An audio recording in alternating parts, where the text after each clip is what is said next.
This song is written by Derek Rydall from Agape. I've been singing it for years and years, and it's based upon that beautiful quote by Thoreau. It says, if one advances confidently in the direction of one's dreams, will be met with success unknown in common hours.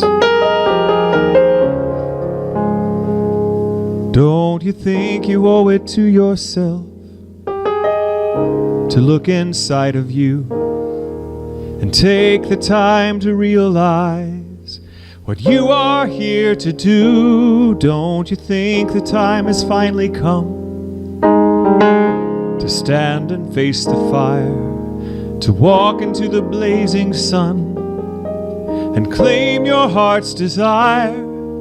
You were placed upon this earth with a mission to complete. Now the time has come, so stand up strong and claim your destiny.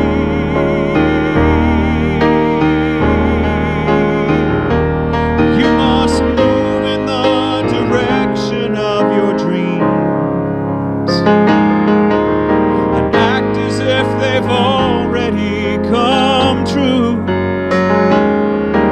Even when there is no hope, or so it seems, just move in the direction of your dreams.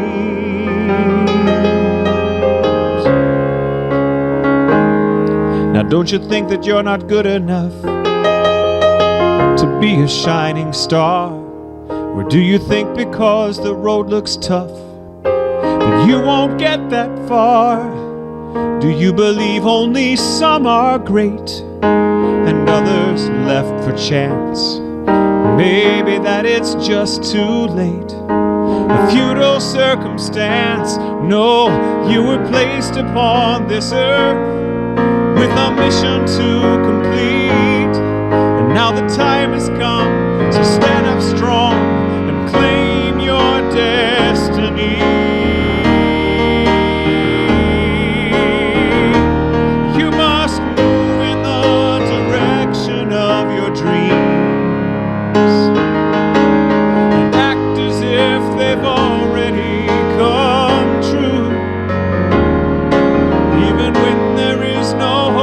Or so it seems, just move in the direction of your dreams.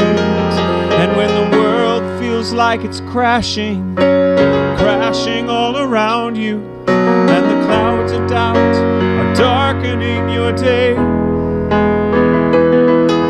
just be still and know that there's something deep within you that will always, always know the way.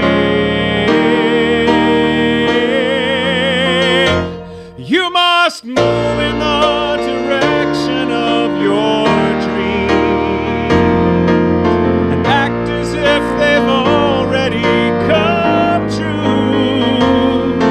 Even when there is no hope, or so it seems, just move direction of your dreams. Oh, move in the direction of your dreams.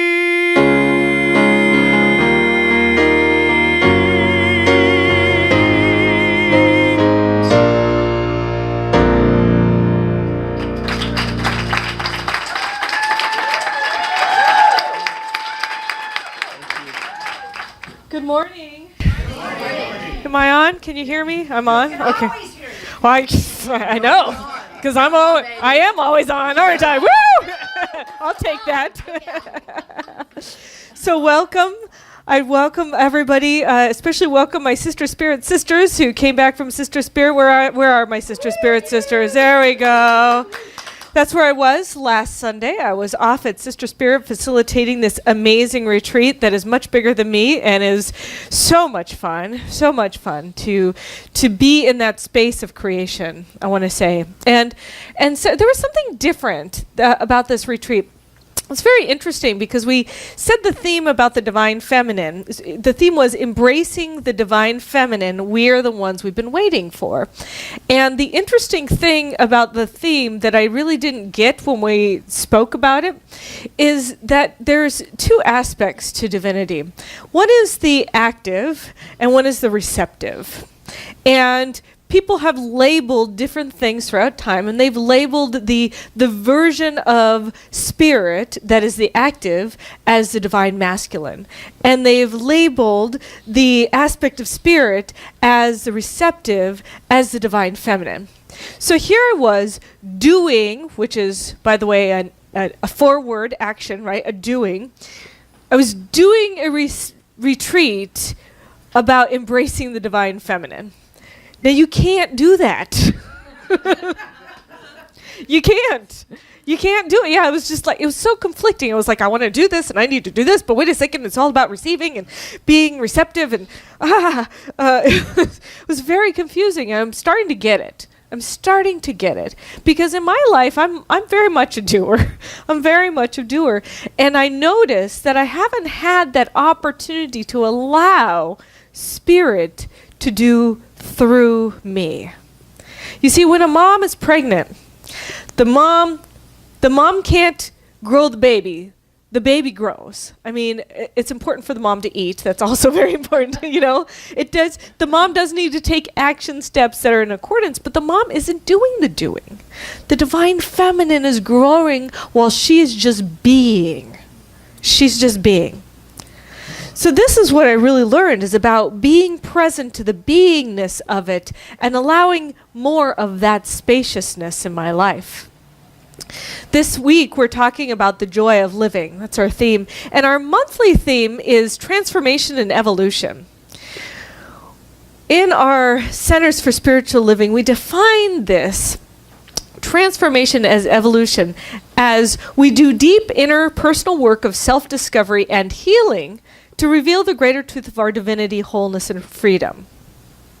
And allowing the creative power of the one to express in and through us is how we do the doing. So we do by not doing. It's very confusing. I'm just saying.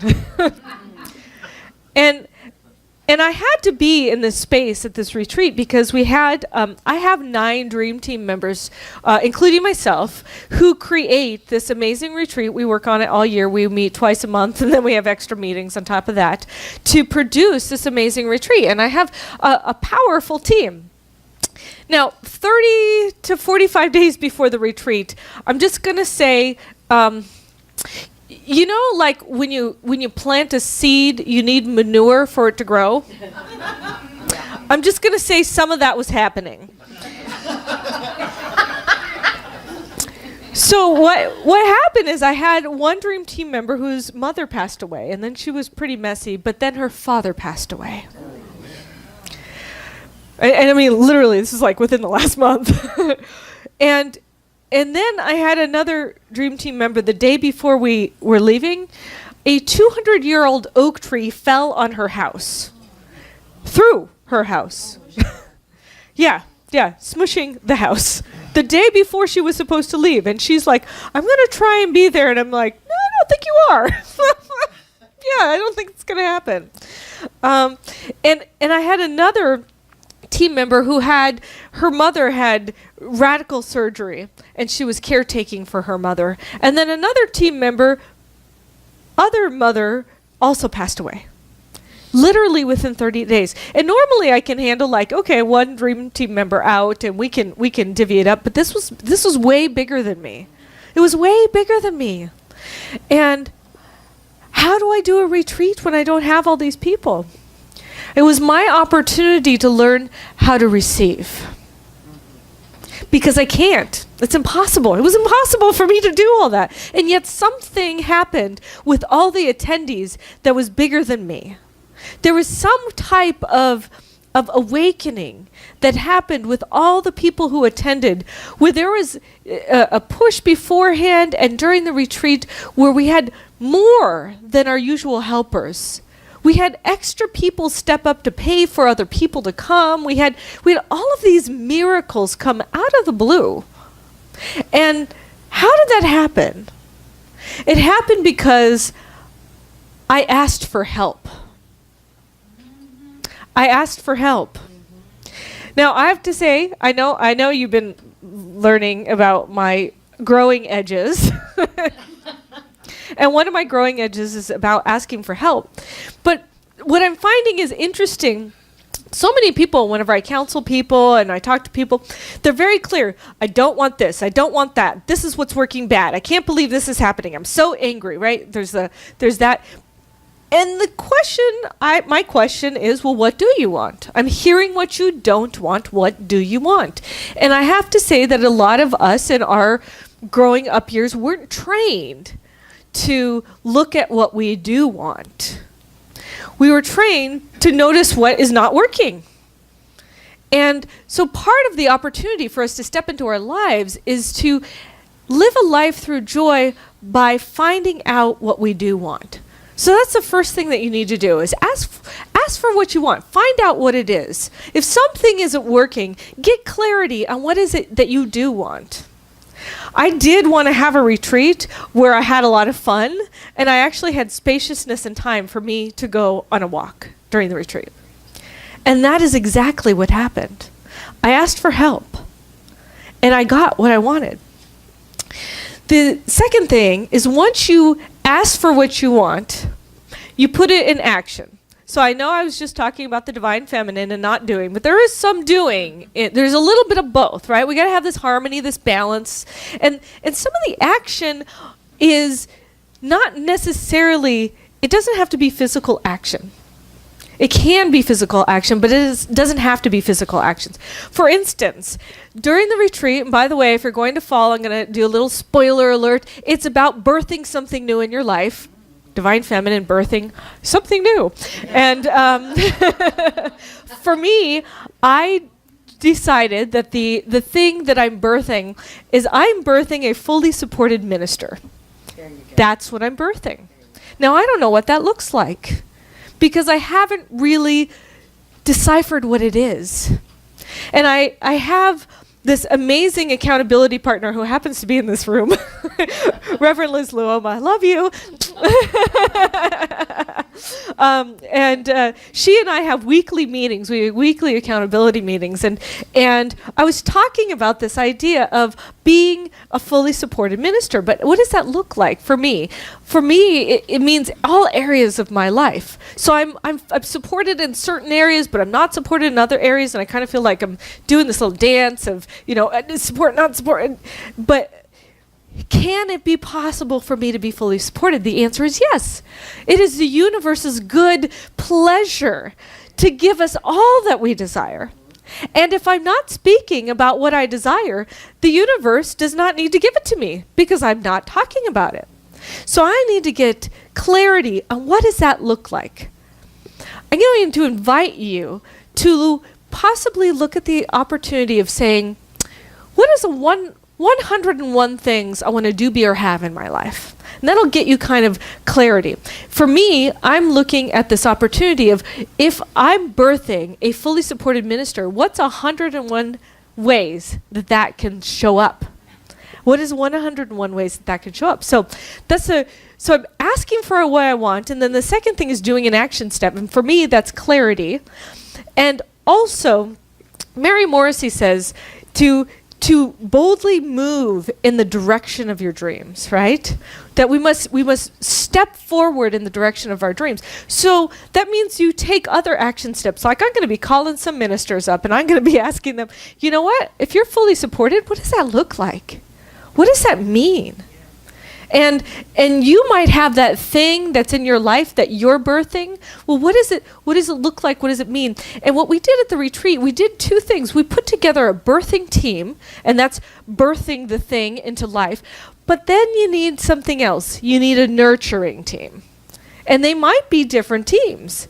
There's the people who birthed this center, and they're different from the people who are fully supporting this center as it grows and moves forward. So figure out who would be on your birthing team, but then who would be on your nurturing team. And the third thing I want you to consider is commitment. Committing to the thing that you want to birth into your life, which means committing to a life of joy and love, committing to creating a new idea of possibility for your life. W.H. Murray said, "Until one is committed, there is always hesitancy, the chance to draw back, always ineffectiveness. Concerning all acts in creation, there is always one elementary truth, ignorance of which kills countless ideas and splendid plans, that the moment one definitely commits oneself, then providence moves too. All sorts of things occur to help one that never would otherwise have occurred. A whole stream of events issues from the decision, raising one's favor in all manner of unforeseen incidences and meetings and material assistance, which no man could have dreamt would have come his way." Now this is the universe. The universe, the spirit, God, the force, whatever it is you call it. It is that thing that conspires for your greatest good. But until you decide what that greatest good is, doesn't matter. It's not going to happen. Why, God, aren't you listening to me? Because you haven't asked me anything. You haven't said anything to me. You know, it's like, you got to be directive. I wanted to go to Egypt this year, and I'm going to go to Egypt. What did I do? I put some money down. Right. I put my money down because I'm committed to going. Have I bought my plane tickets? Not yet, but I put my money down. Those plane tickets are going to come. You know, it's like, unless you commit one way to supporting your own dreams, then the universe can't commit to supporting you on your behalf. So you don't have to commit to it looking a certain way. Just take some action steps that are in alignment with where you want your dream to be. So those are the three things I want to leave you with. One is ask for what you want. Two is to start taking some action steps. And three is to make a firm commitment in the direction of your dreams. And with those things, I believe that you can take this out into your own life and create not only a life of joy and happiness, but what I'm always interested in, a world that works for everyone. I think we can do that together, don't you? Absolutely. Yes. Yes.